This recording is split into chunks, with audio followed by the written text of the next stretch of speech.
अस्सलाम वालेकुम। आज हम चैप्टर नंबर 1 का सेकंड जो है वो इंपॉर्टेंट शॉर्ट क्वेश्चन डिस्कस करेंगे। तो इसमें जो सेकंड शॉर्ट क्वेश्चन है हमारा that is who propose 3 domain system of classification.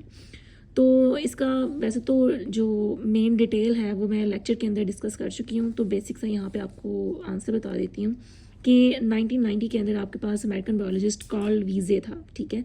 उसने ये किंगडम प्रपोज किया था। देन आप इसके आंसर में बताएंगे कि इसने कौन कौन से जो डोमेन थे वो बनाए थे इस क्लासिफिकेशन के अंदर।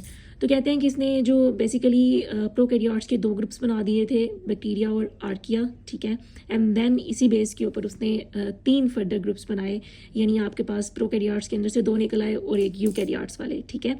तो आर्किया, बैक्टीरिया और यूकैरिया, तो इसने 3 जो थी वो डोमेन्स जो थी वो डिफाइन कर दी थी, ठीक है। जैसे कि आपके पास domain archaea, domain bacteria and domain eukarya, ठीक है। तो पहली जो 2 हैं आपके पास ये प्रोकैरियोट्स होंगे और जो थर्ड वाली है आपके पास ये यूकैरियोट्स होंगे। तो ये इसके पूरे आंसर में आपने ये वाली चीज़ें मेंशन कर देनी है, तो आपके आंसर के इंशाल्लाह 2 नंबर आपको मिल जाएंगे। नेक्स्ट हमारे पास क्वेश्चन नंबर 3 है, what is phylogenetic tree of evolution. तो इसमें सबसे पहले आप फाइलोजनी की डेफिनेशन बताएंगे, देन आप फाइलोजेनेटिक ट्री ऑफ एवोल्यूशन की। तो फर्स्ट ऑफ ऑल आप बताएंगे कि जब लिविंग ऑर्गेनिज्म के दरमियान आप एवोल्यूशनरी रिलेशनशिप को स्टडी करते हैं तो उसको हम फाइलोजनी का नाम देते हैं, ठीक है। और जब हम इस फाइलोजनी को एक डायग्राम की शक्ल दे देते हैं, ठीक है, जो कि एक ट्री की फॉर्म में होती है, तो उसको हम फाइलोजेनेटिक ट्री ऑफ एवोल्यूशन कहते हैं, ठीक है।